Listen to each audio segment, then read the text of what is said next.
Hello everyone, welcome to MEA's e-learning channel.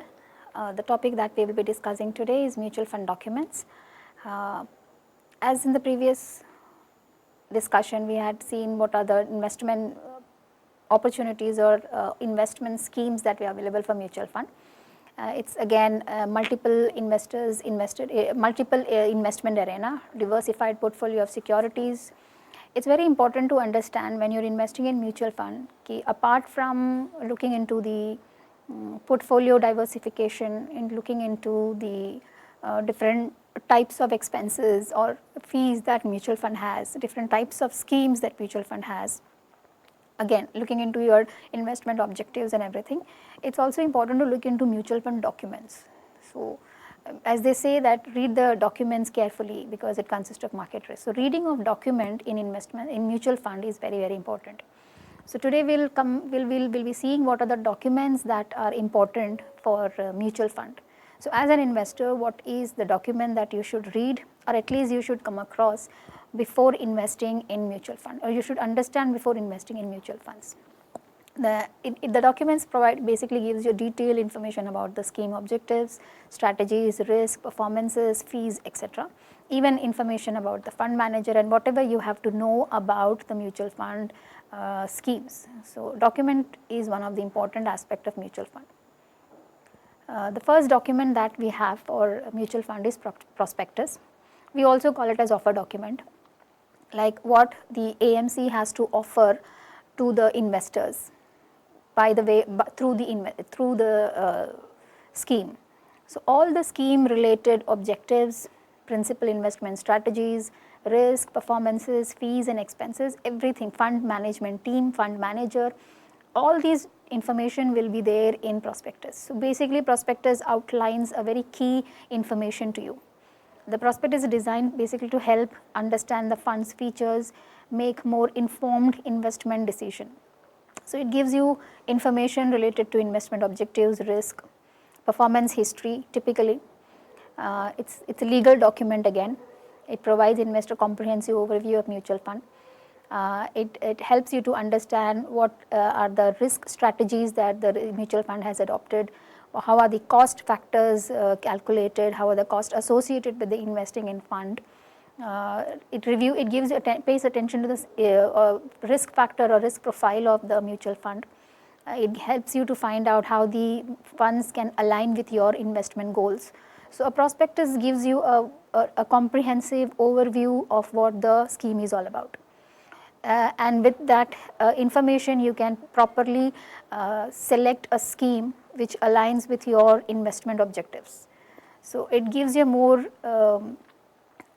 informed direction or informed guidelines as to what kind of investments you are making. So, this is prospectus of mutual fund. You also call it as offer document. The next prospectus that you find in the scheme is a statement of additional information, SAI. Now, these documents you will always find in all the mutual fund website. So, if you go to any Axis Bank mutual fund, SBI, HDFC, etc., there always will be this tab on this website where you always have mutual fund documentation uploaded in PDF. So, it's very accessible to all. It gives a complete information, it has a complete disclosure and transparency element to it. So, whenever you want to know about the mutual fund or if you want to read the mutual fund document, it's accessible to everyone and it is easily available on the website. So, another document that you have to pay attention to is statement of additional information. So, any additional information other than prospectus will be in SAI. It provides you more detailed and technical information. Prospectus gives you an overview. SAI gives you more technical information about the mutual fund, technical jargons which you can come across, you can understand easily. While the prospectus focuses on key facts, the SAI goes deeper into the funds operations, policies and regulatory information, practically legal regulatory information. So, again it's important for you to read not the entire statement, but at least a few information that is relevant to your investment decision. So, what is the purpose of SAI is to design provide investors with comprehensive understanding, maybe technical understanding of the scheme, investment restrictions, portfolio turnover rates, proxy voting guidelines. These are the fund policies. In detail will be explained in statement of additional information. Additional legal and regulatory details like such as what is the organizational structure of the fund, what are the management team of the fund, what is their philosophy, what is their ideology, what are the disclosures that has been required by the security laws, like what disclosure is mandatory by SEBI. So, all the disclosures that SEBI has made it mandatory to be known to the investors, it will be there in statement of additional information. So, this is where SAI comes into the picture. Then you have annual reports, annual and semi-annual reports. So, mutual funds are required to provide their unit holders with annual and semi-annual reports. So, it can be detailing about funds performance, holdings, portfolios, management, what are the investment strategies that management has taken, what is the what are the performance of the entire scheme, maybe a quarterly performance, maybe a half yearly performance or an annual performance, or the financial statement, fund activities, the NAVs, the net asset value of the mutual fund, information about the portfolio analysis of the mutual fund, how are they analyzing the portfolios, what are the ratios that they are adopting to calculate the mutual fund annual value, or the different financial statement analysis. All these basically you will find in annual and semi-annual reports. So, even reading this report gives you a better understanding of mutual fund investments or mutual fund schemes. Then you have fund fact sheet. This is another key document. It gives you in a glimpse about fund details. So, it is more comparative kind of concept. It is not very theoretical base. It gives you more technical numerical evaluation or numerical analysis of investment objectives, performances, risk profile, etc.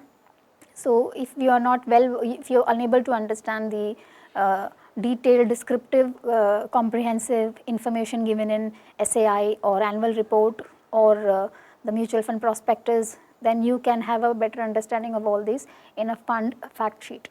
So, it practically gives you understanding about the goals, the types of asset, the risk metrics numerically. Basically, it will not be in description form, it will be in exactly how much risk the fund is taking, exactly what is the investment strategy to mitigate those risks, what will be their expense ratio, what will be the Sharpe ratio. So, all kind of benchmark indexes, performances and comparison will be there in this fund fact sheet.